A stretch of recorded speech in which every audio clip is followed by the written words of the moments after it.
As World War II raged on, the Allied forces faced the daunting task of bringing the Pacific War to a close. With Japanese resistance showing no signs of weakening, American military planners devised a strategy for the invasion of Japan itself.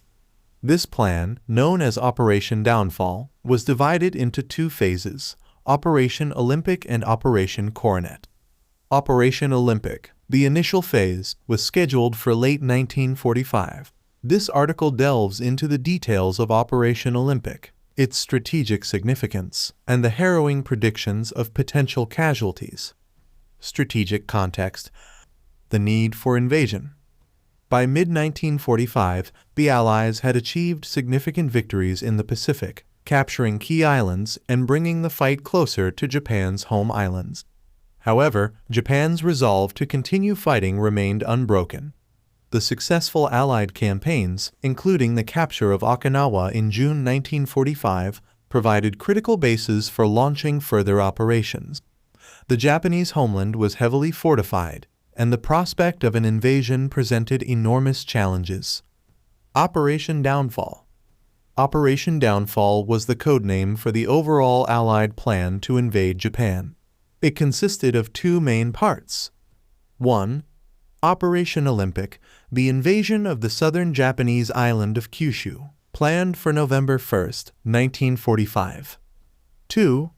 Operation Coronet, the subsequent invasion of the main island of Honshu, aimed at capturing Tokyo, scheduled for early 1946. Planning Operation Olympic. Objectives. Operation Olympic aimed to establish a foothold on Kyushu, providing a staging area for the eventual invasion of Honshu. By securing Kyushu, the Allies hoped to cut off Japan's southern supply lines, isolate the main islands, and force Japan into surrender. Allied forces. The invasion force for Operation Olympic was to be one of the largest ever assembled. It included 14 U.S. Army and Marine divisions, more than 1,500 ships, including aircraft carriers, battleships, and transport vessels. Over 1,500,000 troops were expected to participate in the initial assault and subsequent operations. Japanese defenses. Japanese preparations for defending their homeland were extensive. The Japanese military anticipated an invasion of Kyushu and reinforced the island with significant troop deployments and fortifications. Intelligence estimates suggested that around 900,000 Japanese soldiers were stationed on Kyushu, ready to repel the invaders. Predicted casualties. American estimates. Military planners in the United States were acutely aware of the potential costs of an invasion. Based on experiences from previous island campaigns, casualty projections for Operation Olympic were staggering. Estimates suggested that the U.S. could suffer between 100,000 and 250,000 casualties in the first 60 days of the operation. These figures included both killed and wounded soldiers. Factors contributing to high casualties. Several factors contributed to these grim projections. 1.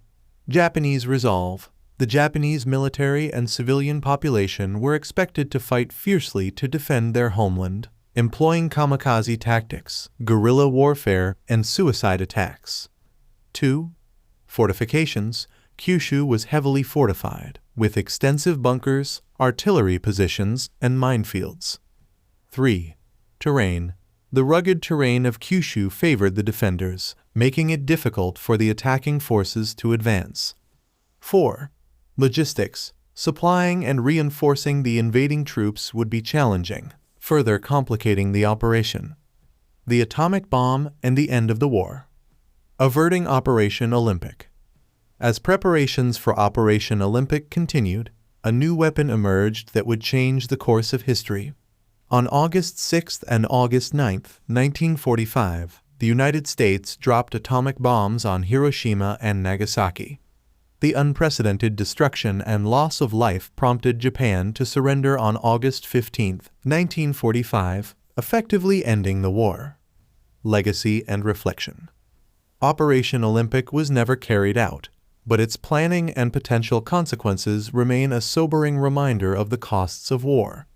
The projected casualties underscore the immense challenges and human toll that an invasion of Japan would have entailed. The decision to use atomic bombs, while controversial, was influenced by the desire to avoid the massive casualties predicted for Operation Olympic and Operation Coronet. Conclusion.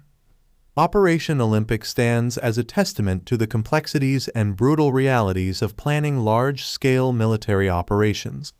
The high casualty projections highlight the extraordinary sacrifices that would have been required to achieve victory in the Pacific.